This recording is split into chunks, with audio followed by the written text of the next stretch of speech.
말씀 신약성경 고린도전서 15장 13절 말씀부터 20절 말씀까지입니다. 살아계신 하나님 말씀 우리 다 같이 한 목소리로 같이 읽겠습니다. 죽은 사람의 부활이 없다면 그리스도께서도 살아나지 못하셨을 것입니다. 그리스도께서 살아나지 않으셨다면 우리의 선포도 헛되고 여러분의 믿음도 헛될 것입니다. 우리는 또한 하나님을 거짓되이 증언하는 자로 판명될 것입니다. 그것은 죽은 사람이 살아나는 일이 정말로 없다면 하나님께서 그리스도를 살리지 아니하셨을 터인데도 하나님께서 그리스도를 살리셨다고 하나님에 대하여 우리가 증언했기 때문입니다. 죽은 사람들이 살아나는 일이 없다면 그리스도께서 살아나신 일도 없었을 것입니다. 그리스도께서 살아나지 않으셨다면 여러분의 믿음은 헛된 것이 되고 여러분은 아직도 죄 가운데 있을 것입니다. 그리고 그리스도 안에서 잠든 사람들도 멸망했을 것입니다. 그리스도 안에서 우리가 바라는 것이 이 세상에만 해당되는 것이라면 우리는 모든 사람 가운데서 가장 불쌍한 사람일 것입니다.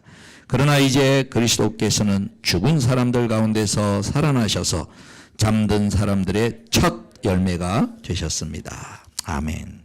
하나님 앞에 헌금 드리시겠습니다.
하나님 아버지 고맙고 감사합니다. 코로나가 이제 거의 마무리되어 가는 이 시점의 세 번째 부활주일입니다. 이번 고난주간과 부활주일은 하나님이 특별한 은혜를 우리에게 주고 싶어 하시는 것을 지난 한 주간 말씀을 통하여 느꼈습니다. 마리아가 정말 향유를 붓고 싶은 예수님을 향한 간절한 마음, 그 마음을 주님이 느끼시며 칭찬하시고 또 복음이 전해지는 곳마다 이 여인이 한 일이 같이 전파되라고 한 그러한 은혜를 하나님 이 시간 저희도 받기를 원합니다. 주님, 일평생 예배를 드리고 수많은 예배를 드리고 하나님 앞에 나왔지만은 예수님은 나에게서 어떤 마음을 느꼈을까를 생각하면 부끄럽고 냉랭한 마음과 그저 의무감으로 예배당에 나오고 있는 이러한 연약한 모습을 주님 불쌍히 여겨주시기를 기도합니다. 그러나 주님 앞에 우리가 드릴 수 있는 말씀은 베드로가 고백했듯이 그럼에도 내가 주님을 사랑하는 줄 주님이 아십니다라는 그 신앙의 고백을 부활절날 하나님 앞에 헌금으로 올려드리고 싶습니다.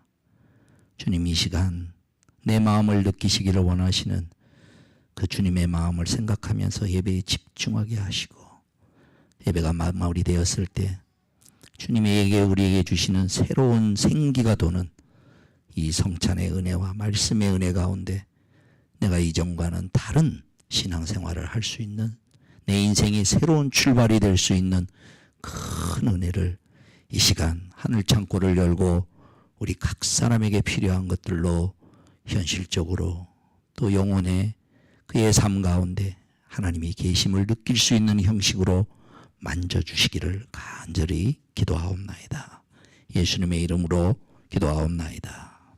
아멘. 자, 이 화면을 한번 좀 열어주실래요? 어제 했던 설교에 이어서 이제 이 말씀을 같이 나누는 게 좋을 것 같아서 이걸 준비했습니다.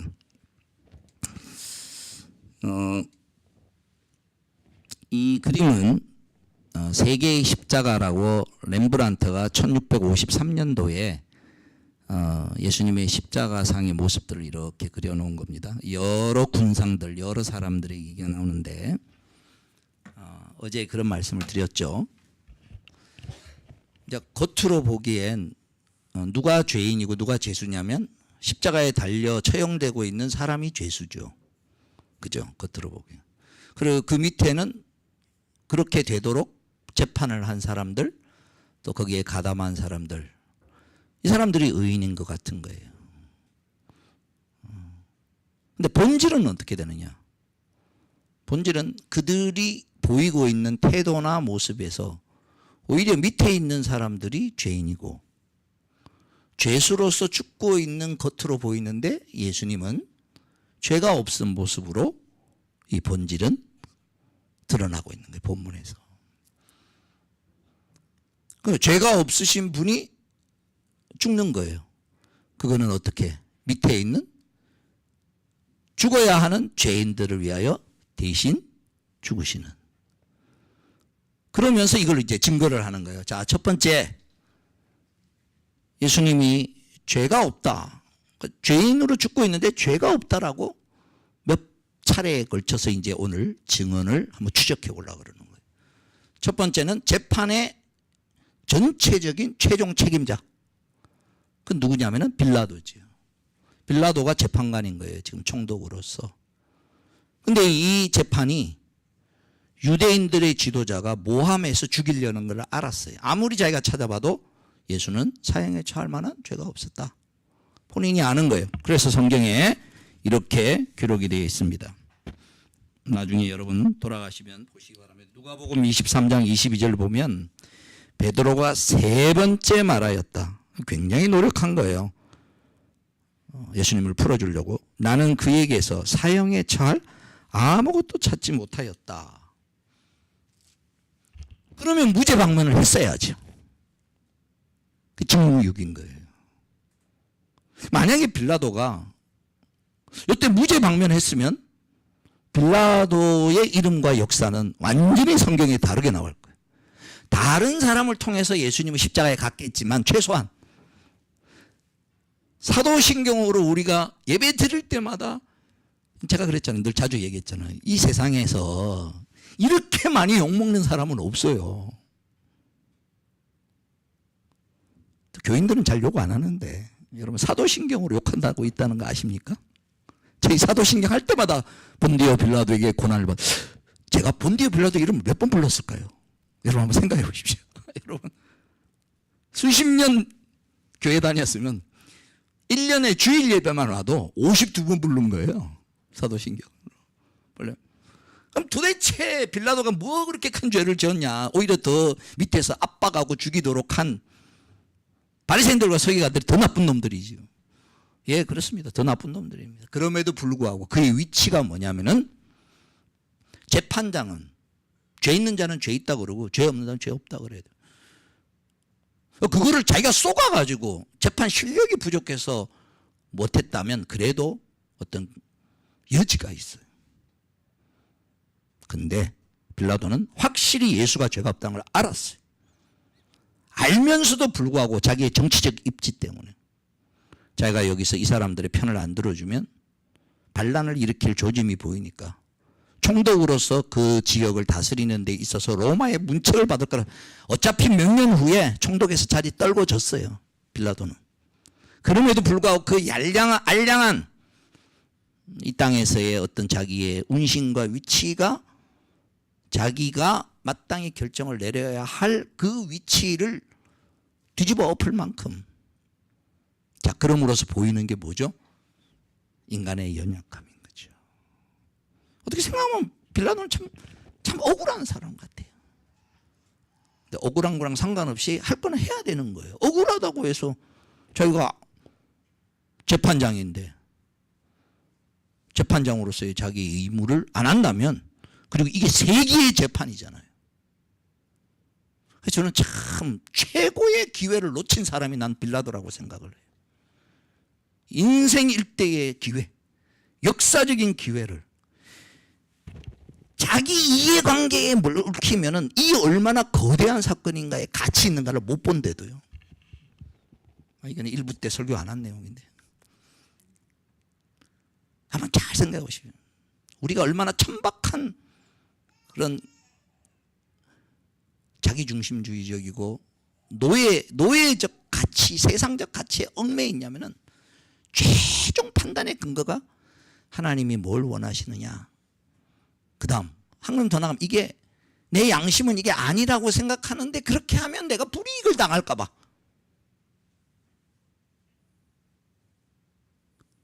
그 관점에 사로잡혀 있는 한 이것이 가지는 객관적인 사실과 가치를 보기가 매우 어렵습니다. 근데 여기서 벗어날 수 있던 인간은 아무도 없습니다. 솔직히 빌라도. 두 번째 무죄다라고 얘기를 한 사람이 바로 누구냐면 어제 우리가 봤던 예수와 함께 십자가에 달린 강도입니다. 여기 그림을 렘브란트가 아주 엄청 잘 그렸어요. 재밌어요. 한번 보세요. 자, 예수님 달렸는데 두 사람이 죄수인데 이 죄수는 예수님을 끝까지 비방했던 죄수예요. 그래서 렘브란트가 그릴 때 고개를 뒤로 꽉 제껴서 엄청나게 고통스러운 모습으로 이렇게 그렸어요. 근데 여기 보니까 이제 구원받은 죄수라고 돼 있어요. 이 구원받은 죄수의 얼굴을 보십시오. 고개를 숙이고 있지만 예수를 향하고 있는 이렇게 그렸어요. 저는 어제 우리가 그 묵상했던 말씀 여러분 집에 가서 꼭 들으십시오. 저는 진짜 신비롭습니다. 어떻게 3시간 딱 있어 3시간 같이 예수님. 물론 그 전에 예수님에 대한 스토리를 들어서는 알고는 있었겠죠. 그리고 처음부터 이런 예수님에 대해서 좋은 마음을 가진 게 아니에요. 성경을 자세히 보면 이 사람도 다른 강도와 함께 둘이서 예수님을 조롱하는데 같이 휩싸여 가지고. 왜냐하면 밑에 있는 사람들이 예수님을 이렇게 약 올렸거든요. 네가 진짜 메시아라면, 네가 진짜 구원자라면 내려와 봐라. 그럼 우리가 믿어주겠다. 저 같으면 딱 한번 내려갔다 올라왔을 텐데 어차피 그래도 안 믿었을 거예요. 믿으려고 증거를 구하는 게 아니고 조롱하는 거죠. 그러니까 그 말을 들으면서 강도 둘이 같이 조롱했어요, 처음엔. 그런데 조금 지나면서 보니까 이상한 거예요. 이 강도는. 뭐가 이상하냐? 그 상황과 그 고통 속에, 그 조롱 속에 일반 사람들이 보일 수 없는 반응을 예수님이 보이고 있는 거예요. 그의 행동, 표정, 그런 것 중에 결정적인 이 말이 귀에 들려오는 거예요. 저는 이 말이 귀에 들렸다는 게 참 대단해요. 그 강도를 제가 천국 가서 만나면 물어보고 싶어요. 아버지요, 저들이 하는 짓을 저들이 알지 못합니다. 저들의 죄를 용서해 주십시오라는 예수님의 음성이 이 강도의 귀에 들리는. 그걸 들으면서 그 지금 반응하는 모습은 밑에서는 뭐 온갖 조롱하고 온갖 예수를 죽이려고 뭐 함성 지르고 막 온갖 군상들이 다 이러고 있는데 예수님이 차분하다 못할 정도가 아니라 오히려 이들이 떠들면 떠들수록 그 죄악이 더 크게 드러난 그 상황에 대해서 예수님의 반응하는 모습을 보고 이 강도가 옆에 있는 강도에게 이 말을 하는 거예요. 뭐라고 얘기하냐면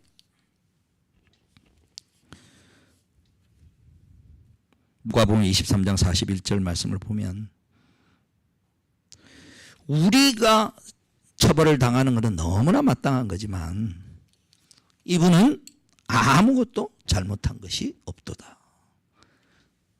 아니 강도가 예수님을 재판을 참여를 했겠습니까? 과정을 밟겠어요? 전혀 실질적으로는 참여를 못했지만 예수님이 어떤 분이신지 또 그 한 주간 동안에 그 지역에서 소문이 난 거, 예수님이 간음하다가 현장에 잡힌 여인을 용서해 주는 거, 사람들이 죄리와 세인들이라고 손가락질을 하던 그런 사람들, 그리고 며칠 전에 여리고성을 통과하면서 소경을 고쳐줬던 이야기, 세리장, 사람들의 손가락질을 받던 그 세리가 삭개오가 나뽕나무 위에 올라가 있는데 아무도 알려주지 않았는데 예수님이 그 밑에 턱 가가지고 뜻밖의 삭개오야. 아니 이름을 어떻게 알았지? 그런 여러 가지 자료들이, 그저 귀로 들었던 자료들이 이 시간에 확 꽂힌.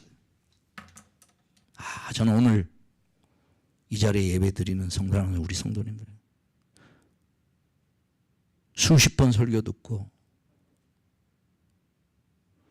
수십 년 예수를 믿은 언저리에 앉아있는 여러분들은 그 모든 자료들이 이 시간에 여러분 마음에 확 꽂히기를 바랍니다. 마치 강도에게 꽂혔듯이. 귀로 듣던 것을 옆에서 예수님이 죽어가는 모습, 뭔가 다른 걸 느끼는 거예요. 특별히 예수님의 말씀이 결정적으로 이렇게 죽어가면서 이들의 죄를 사하기 위하여서 기도하는 모습을 보고 이분은 진짜 죄를 사해 주기 위해서 오신 분이시구나라는 게 믿어져요. 그래서 고백하는 거예요. 중생이 일어나기 위해서는, 구원받기 위해서는 꼭 있어야 할 핵심 사항의 고백이 이 짧은 한 절 안에 강도가 딱 요약해서 들어가는, 이 기가 막힌 거거든요. 먼저 첫 번째, 나는 죄가 있다라는 고백을 하는, 우리는 죄가 있다. 두 번째, 예수는 죄가 없다, 무죄다. 그리고 세 번째, 그 죄가 없으신 분이 죄를 용서해 줄 수 있는 분이다. 그러니 주님 나를 용서해 주시옵소서. 주님의 나라에 임할 때 나를 기억해 주소서. 저는 이 성령이 그의 마음에 깨달음을 주시지 않으면 어떻게 이런 고백을 하시나. 더더군다나 십자가에 달려서 고통 중에 있고 조금 전에라도 같이 비방하고 있던 그가 그의 마음의 빛을 비추어서 두 번째, 자, 예수는 무죄다라고 지금 설명하는 거예요. 지금 죄수로 죽고 있는데 첫 번째는 재판을 총괄했던 빌라도의 총독 빌라도의 입에서 무죄다, 첫 번째.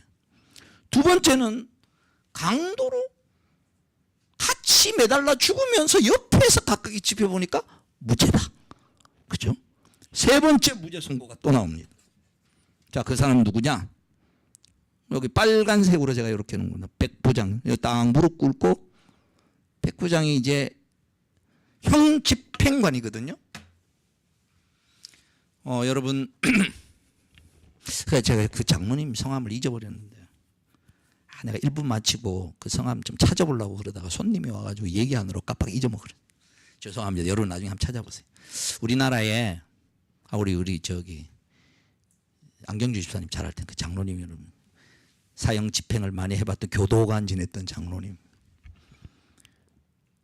우리는 사형 집행하는 현장에 많이 있었던 거예요. 그러니까 사형 집행하는 현장에서 느끼는 게 뭐냐면 그 시간에는 사람이 어찌할 수 없는 것에 사로잡힌 영적인 시간인 거예요. 어떤 사람은 곧 있을 지옥의 공포의 두려움, 뭔가 말로 표현할 수 없지만 두려움이 사시나무 담배 피는 시간 주거든요. 담배 피라 그러면 이 떨리는 거는 자기 마음을 자기가 할 수 없고 사로잡히는 그 신의 아니야말로 그 영혼이 하나님 없는 영혼이 자기의 죄값에 대한 것을 자기가 뭐 어떻게 말할 수 없이 확 사로잡히는. 그러니까 그 옆에서 그걸 지켜보는 사람은 그 시간에 작동되고 있는 영적 세계에 대한 두려움을 느낄 수밖에 없어요. 그런데 그거 정반대로 한평생 악한 일을 하고 악하게 했다가 그럴지라도 그런 강도와 같은 사람일지라도 정말 그리스도를 주로 영접하고 하나님 안에서 믿음으로 평안을 누리는데 마지막 죽음을 통과할 때 사람이 줄 수 없는 하늘의 평강이 그 시간에 다스리는 거예요. 제3자적 입장에서 형을 집행을 많이 시켜본 마지막 인생이 가는 그 길, 어떤 사람은 안 죽겠다고 막 소리치고, 그럼 병원에 있는 사람도 마찬가지입니다. 사실은 막 원망하고 불평하고 인생이란 뭐 이런 것이냐라고 뭐 온갖 이러는 사람이 있는 반면에 그 많은 돈도 소용없고 그 많은 것도 소용없고, 또 어떤 사람은 자포자기한 모습으로 인생 그런 거지 하고 뭐, 어떤 사람은 그 순간이야말로 자기가 만들어낼 수 없는 정말 하나님이 주시는 그 은혜와 평강 가운데 꽉 있는 거예요. 그건 누가 아느냐면 옆에서 제3자적 관찰자적 입장에 있으면 그걸 느낄 수밖에 없다. 근데 그것도 그냥 구경해야지 이게 아니고 형 집행하는, 처음부터 끝까지 집행하는 사람의 그 입장에 있다 그러면은, 오늘 보십시오. 여기 이 백부장은 아침 9시에 예수님이 십자가에 달렸는데 실제로 비아돌로로사르의 그 골고다의 언덕으로 가는 길이, 여러분 예루살렘으로 가보면요, 그 좁아요 길이.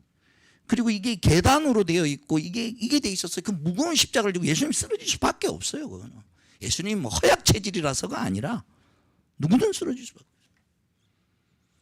그거 지고 올라가면 최소한 1시간 이상 걸리는 거예요. 그래서 그러니까 그날 아침 일찍 예수를 자기 그 병영 뒤쪽에다가 그냥 채찍질도 하고, 그러니까 하루 종일 이 백부장은 예수를 십자가에 매다는 마지막 또 예수님이 운명하기까지 그날 하루를 아침 새벽부터 마지막 예수님을 운명하시는 순간까지, 그것도 그냥 업적으로가 아니라 그 집행 주체자로서 옆에서 생생하게 지켜보고 있던, 어쩌면 이 사람의 증언이야말로 제자들의 증언보다 더 객관적인, 왜냐하면 이 사람은 로마인입니다. 이 사람은 예수 믿는 사람이 아닙니다. 그죠?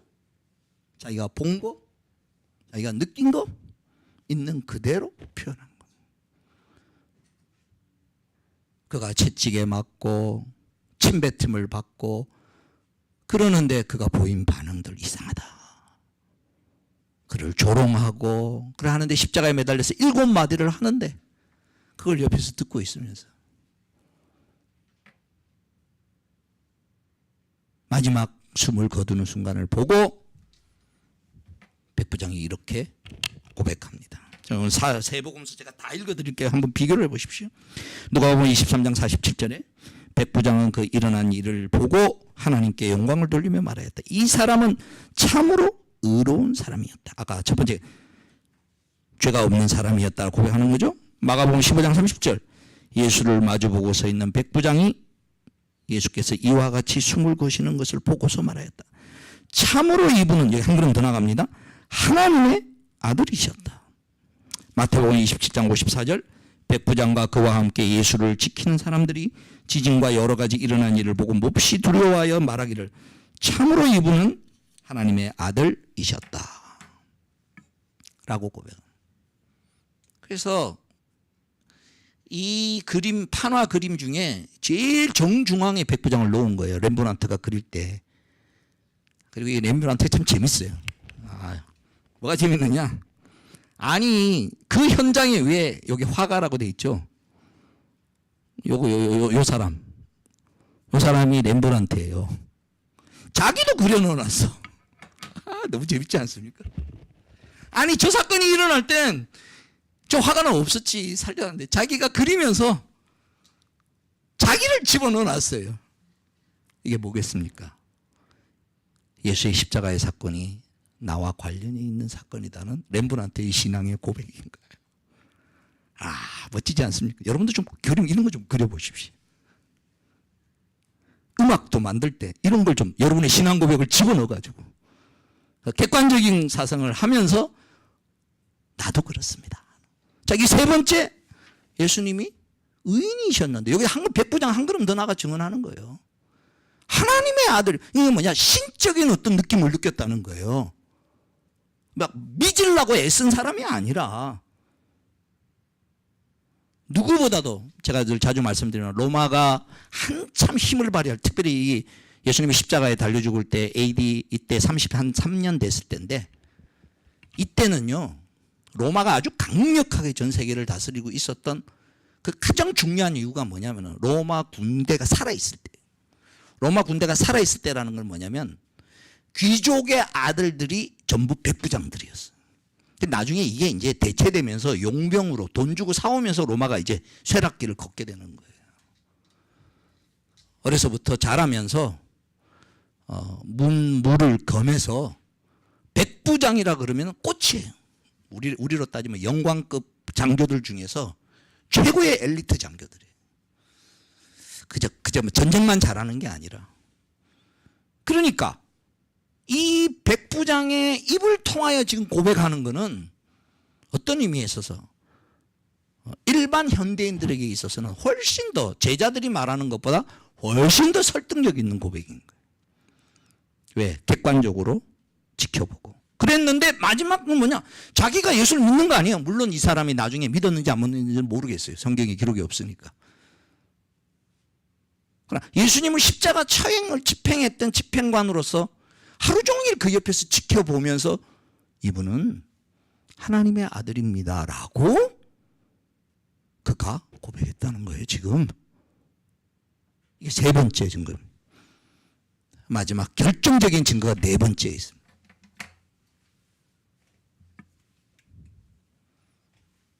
네 번째 증거가 바로 뭐냐면 예수님이 죄인으로 죽지만은 자기 죄 때문에 죽은 게 아니다라는 확실한 증거를 그 앞에 있는 세 사람은 말로 했어요. 말로, 그냥 말로 이는 의인이었다, 죄가 없다, 말로 했잖아요. 근데 이게 말이 아니라 실제 사건으로 하나님이 예수는 죄가 없다라고 증거를 한 게 오늘 부활이라는 거예요. 부활이란 다시 살아났다는 거잖아요. 근데 죽음은 왜 왔습니까? 성경이 죄의 싹슨 사망이라 그랬잖아요. 죽음의 원인이 뭐냐면 죄거든요. 그럼 죄 있는 자면 죽어 있으면 계속 죽어 있어야 되는 거예요. 살아나면 안 돼요. 이 세상에 아담부터 시작해서 예수님 다시 오실 때까지 모든 사람들은 다 죽어 있는 거예요. 다 죽어 있는 거예요. 왜? 자기 죄가 있으니까. 근데 만약에 예수님이 자기 죄 때문에 죽었다 그러면 예수님도 부활 못하고 계속 죽어 있어야 되는 거예요. 근데 예수님이 살아났다는 것은 하나님이 뭘로 인정했냐면 예수님은 죽긴 죽었는데 자기를 위해서는 죽을 이유가 없는 죽음을 죽은 죄인으로 죽었지만 의인이었다라는 것을 아까 앞에 있는 사람들은 그를 지켜보면서 예수님은 의인이다, 죄가 없다라고 말로 했다면 하나님은 죽은 자 가운데서 살리셔서 예수가 옳았다라는 것을 증명했다는 거예요. 하나님이. 그리고 예수님이 다 이루었다라고 돌아가실 때 설명했다. 다 이루었다. 뭘 다 이루었다. 이 땅에 온 그가 자기 백성을 위하여 그들의 죄를 짊어지는 그 일을 예수님이 finished, all finished, 다 끝냈다. 다 끝냈다 그러니까 그 말에 대한 하늘에서 공증을, 호응을 한 공증을 꽝 친 게 뭐냐? 예수님이 죽으시는 순간에 성전의 지성소와 성소 사이에 있던 큰 커튼이, 휘장이 위에서부터 아래로 쫙 찢어졌어요. 여러분, 이 휘장은 밑에서 과위로 이렇게 해가지고 찢어진 거 아니에요. 또 이 휘장은 말 4마리를 양쪽에 해가지고 해도 능지처참을 해도 안 찢어져요. 굉장히 강하게 찢어져요. 근데 이게 예수님이 죽으시는 순간에 위에서부터 아래로, 성전이 얼마나 높은데요, 위에서부터 아래로 쫙 휘장했죠. 자, 이게 뭐냐? 구약에 1년에 한 번씩 대제사장이 대속죄일 황소의 피를 가지고 우리 민족이 우리가 죄사함을 받기 위해서는 내 대신 죽어주는 생명이 있습니다라는 것을 가지고 휘장을 1년에 한 번씩 열고 들어갔거든요. 예수가 죽으시는 순간에 그 황소로 상징되었던 대신 죽어주는 그 죽음이 바로 본질이 누구냐? 이때까지는 그림자고 본질이 예수의 죽음이라는 거예요. 히브리서에서는 예수께서 자신의 육체로 휘장 안으로 들어가셨느니라. 본질이 왔으니까 이제는 더 이상 커튼이 필요 없는 거예요. 하나님과 인간 사이에 죄를 가로막고 있던 그 휘장을 확 열어 제껴서 예수 그리스도가 내가 곧 길이요 진리요 생명이라는 길을 여셨다는 거예요. 어떻게? 구약에서 제사를 드릴 때마다 이제껏 가르쳐왔던, 상징해왔던 당신이 의로우신 분으로서 죄인의 죽음을 대신 죽음으로 하나님께로 가는 길이 열렸다라고 예수님이 죽으시는 순간에 하늘에서 공증하셨다는 거예요. 그리고 두 번째, 마태복음 27장을 보면 휘장이 열릴 뿐만 아니라 예루살렘 근방의 무덤에서 잠자던 성도들을 몇 사람을 일으켰어요. 죽었던 사람들 중에 하나님을 믿는 몇 사람을 일으켰다는 거예요. 물론 그 사람들은 또 죽었어요, 예수님하고는 달리. 그러나 뭘 상징하는 거냐면 죄가, 죽음의 원인이 되는 죄가 예수님의 죽으심으로 없어졌다는 거죠. 하나님이 공정한 게 네 번째예요. 그리고 이제 우리에게 얘기하는 거예요. 오늘 이제 설계 메시지의 핵심이에요. 이 그림은 누가 그렸냐면요, 이태리 사람 카라바조라는 1601년도에서 2년 사이에 그랬어요. 제목을 참 잘 달았어요. 의심의 도마. 이제 예수님이시고 도마예요. 제가 어제 설교 준비하면서 이 그림을 가만히 들여다보면서 도마의 모델을 누구를 썼을까? 별 이상한 생각 다 하죠, 그죠? 도마의 얼굴 모델을 누구를? 근데 왠지 저 얼굴에 투영된 여러분의 얼굴이 보이지 않습니까? 여러분 진짜 믿으세요? 예수님께서, 그리고 이 카라바조가 자기가 해석을 했어요. 어떻게 해석해야 돼요? 요 잘 보십시오. 예수님이 창에 찔린 자국인데 요 손과 요 손은 예수님의 손이에요. 그리고 밑에 있는 손가락에 있는 손은 도마의 손이에요. 손가락이에요. 성경에는 그렇게 표현이 안 돼 있는데 카라바조가, 이 화가가 그 자기의 신앙으로 이렇게 해석을 한 거예요. 어떻게? 너희는 나를 보고도 믿느냐? 보지 못하고 믿는 자는 복되다 하고, 너희는 네 손가락을 나에게 넣어보고 내 못자국을 만져보고 믿음 없는 자가 되지 말라라고 하는 그 예수님의 말씀을 해석을 한 거예요. 어떻게? 예수님의 마음은 이런 거라는 거예요. 도마의 손을 잡아다가, 여기 보십시오. 여기 예수님이 도마의 손을 잡아다가, 우리 애기들 어디 아프거나 어디 잡아다가 여기 만지듯이 도마의 손가락을 잡아다가 예수님이 지금 찔린 그 창에 찔린 자국에 집어넣는 거예요. 지금 검증해 보라는 거죠. 생각해 보라는 거죠. 저는 도마를 참 좋아합니다. 도마가 있었기 때문에 오늘 저와 여러분이 정말 진지하게 오늘 이 부활절날 한번 생각을 해보셔야 돼요. 뭘 생각을 해요? 기독교에서 얘기하는 게 너무 귀에 그냥 쉽게 익숙해가지고 부활이 얼마나 엄청난 내용인지에 대해서 그냥 지나치는 것 같아요. 그러면 생각, 죽었다가 살아남고 가능해? 이렇게 먼저 질문하셔야 될 거 아니에요? 진짜 가능해? 왜? 우리가 본 세상은 그렇지 않잖아요. 본 인생은 그렇지 않잖아요. 근데 진짜 가능하다면 어떡하겠어요? 얼마나 굉장한 일이에요. 그죠? 엄청난 일이잖아요. 그죠? 근데 성경은 우리에게 고민 잘 해보라고 얘기하는 거예요. 그 고민을 어떻게 해보랬냐? 자, 성경의 역사를 보는 것 중에 아까 4번째, 5번째 치는 거예요. 그게 뭐냐? 예수님의 제자들이 다 도망갔습니다. 근데 나중에 어느 날 나타나가지고 예수가 부활했다라고 하면서 예수의 능력으로 안진뱅이도 일으키고 막 사람들이 얘기해요. 그 제사장들 이런 사람들이 불러가지고 복잡하게 할 거 없어요. 아주 간단합니다. 자기들이 예수를 죽이기 위해서 얼마나 작전을 짜고 했는데 예수님 시체 찾아내면 끝내잖아요. 그냥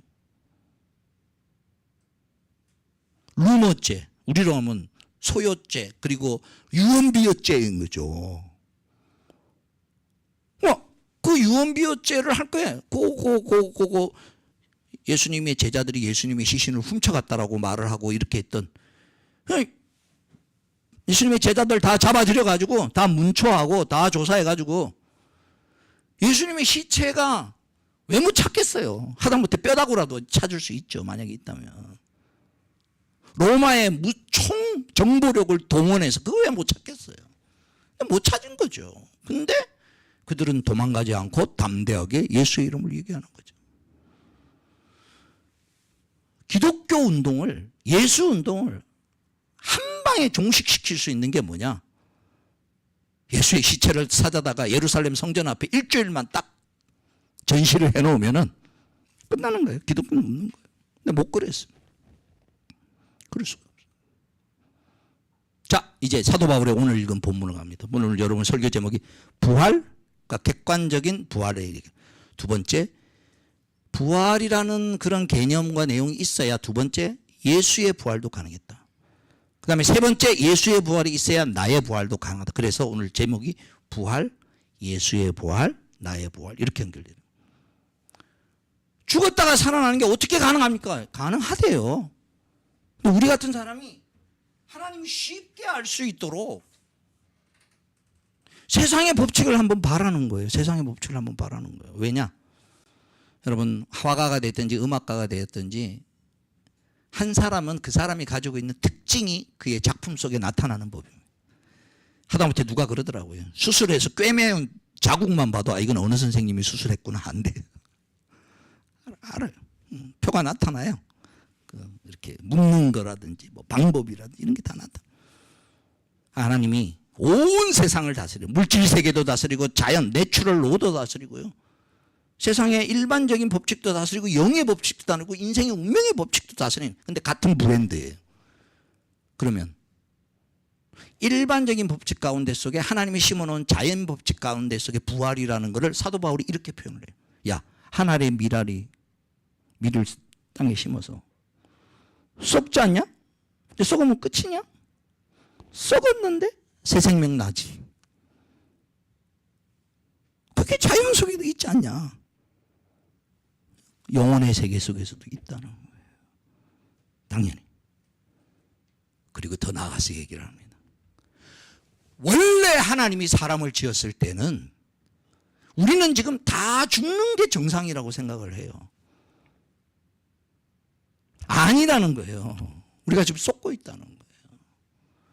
우리가 지금 죄 가운데 있어서 그 죄가 진정으로 해결되고 온 세상이 해결되면 원래 하나님이 만들었던 죽음이 없는 그런 영생을 누리는 영원한 삶으로 회복시키기 위해서 이 부활을 하나님이 은혜로 허락하셨다. 근데 여러분 한번 생각해 보십시오. 이게 얼마나 대단한 거예요. 나만 부활되는 게 아니라요, 역사가 부활이 됐대요. 온 세상이 지금 뭐 코로나로 난리치고, 여러분 오늘 주보 칼럼을 꼭 읽어보시기 바랍니다. 코로나 시대에 우리가 마지막으로 깨달아야 할 아주 중요한 내용을 4가지로 쭉 이렇게 설명했는데, 여러분 오늘 부활, 여러분 한번 곰곰이 생각해보세요. 아까 도마에게 예수님 말씀 생각해봐라, 고민해봐라, 검증해봐라. 검증하는, 왜 세상 사람들은 이 엄청난 걸 그냥 기독교에서 얘기하는 거야 하고 흘려 지나가는지 모르겠어요. 이게 진짜라면 얼마나 대단한 일이에요. 굉장한 일이에요. 살아난다는 거예요. 다시. 그걸 믿고 있다면, 자, 그 다음 얘기하는 거예요. 근데 예수님이 오늘날 내가 나와 함께 낙원에 있으리라. 저게 무슨 얘기냐? 그 부활이 여기서부터 지금 여와 여러분이 이제 성찬식을 행할 텐데 시작됐다는 거예요. 어떻게? 우리의 영혼이 먼저, 우리의 심령이 먼저, 나 대신 죽으신 예수님이, 내가 받아야 할 죄값을 주님이 십자가에서 지옥의 형벌을 다 받으심으로 말미암아 심판의 하나님에 대한 공포와 두려움에서부터 벗어나는, 내 영혼에 하나님의 자녀가 되었다는 생명이 작동되기를 시작. 그러면 이제 저와 여러분은 이제부터 어떻게 되냐? 생기의 삶을 사는 거예요. 생기의 삶을. 새로운 가치관. 그래서 저와 여러분이 누구를 만나든지 살려내는 삶을 사는 거예요. 이 세상은 전부 죽이는 삶입니다. 모든 문화와 모든 것은 죽이는 겁니다. 그러니까 형식은 자기중심적으로 자기를 살리는 거지만은 자기를 살리기 위해서 궁극적으로는 전체를 죽이는 겁니다. 그게 상대를 죽이든 회사를 죽이든 뭐 누구를 죽이든 보십시오. 잘 보십시오. 세상의 문화는 누군가를 죽여서 겉으로는 번질라고 어떻게 이루어지는 걸로 나타나는 겁니다. 이게 세상의 문화의 특징. 근데 저와 여러분의 문화는 달라. 저희들이 예수를 믿은 부활의 생명이 우리 속에 들어오면 너희는 영생하는 삶이 시작되는 거예요. 부활.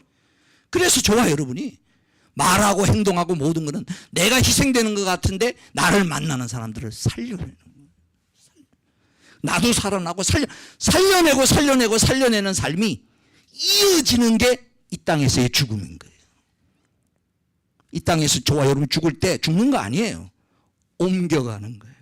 그리고 그 생명이 마지막으로 완성에 이르는 게 예수님이 부활한 것처럼 우리도 부활되고, 우리만 부활되는 게 아니라 온 우주와 온 자연계가 다 망가뜨려진 자연계가 하나님이 새하늘과 새 땅으로 부활될 거예요. 완성될 거예요. 이 거대한 스케일은 예수님만이 주실 수 있는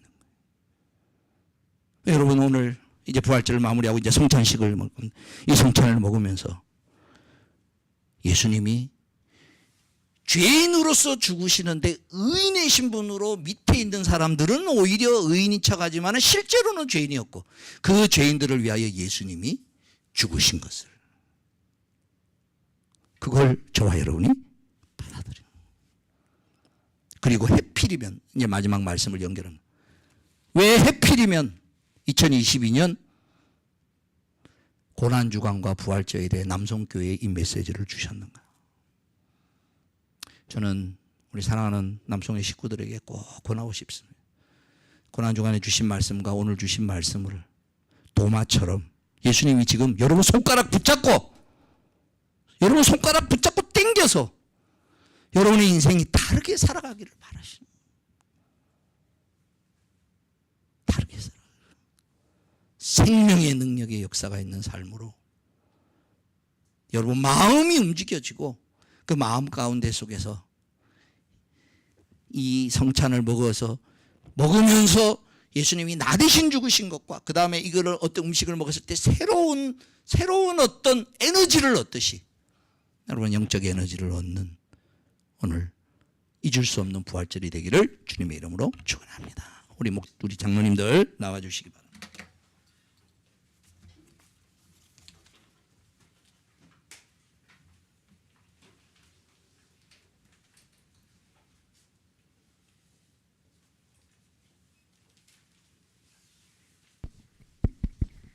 여러분 먼저 떡을 받으시면 드시지 마시고 제가 같이 드시라 그럴 때 드시기를 바랍니다. 먼저 배병하겠습니다.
아직 받지 못한 분은 손 들어 주시기 바랍니다.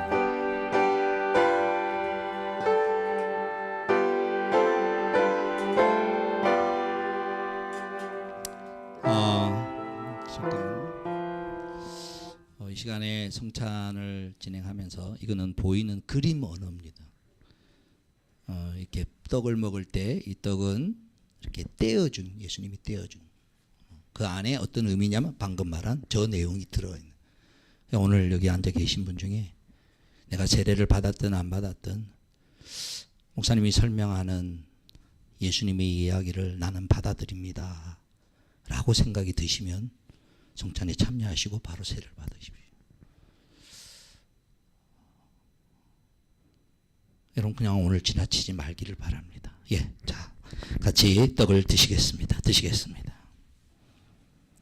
너희 조상들은 광야에서 만나를 먹었어도 죽었거니와 이는 하늘로서 내려오는 떡이니 사람으로 하여금 먹고 죽지 아니하게 하는 것이니라. 나는 하늘로서 내려온 산떡이니 사람이 이 떡을 먹으면 영생하리라. 나의 줄 떡은 곧 세상의 생명을 위한 내 살이로다 하시니라. 아멘. 이제 포도주를 받으시고 난 다음에 가지고 계시다가 제가 드십시다 하면 드시겠습니다.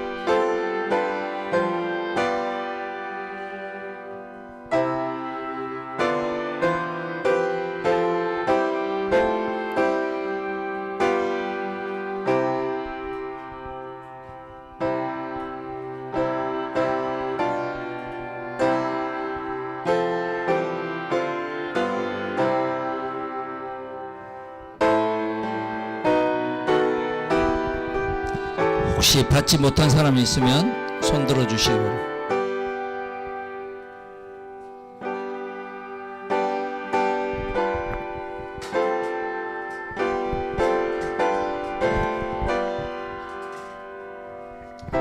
예, 같이 드시겠습니다.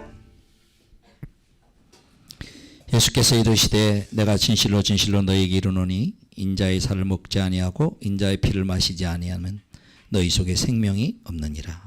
내 살을 먹고 내 피를 마시는 자는 영생을 가졌고 마지막 날에 내가 그를 다시 살리리니 내 살은 참된 양식이요 내 피는 참된 음료로다.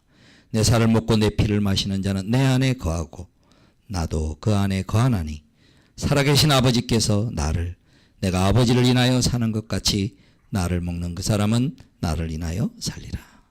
우리가 지금 먹고 마신 성찬의 자는 주님의 겟세마네의 피땀과 눈물과 피를 내 안에 모시는 것입니다. 기도하겠습니다.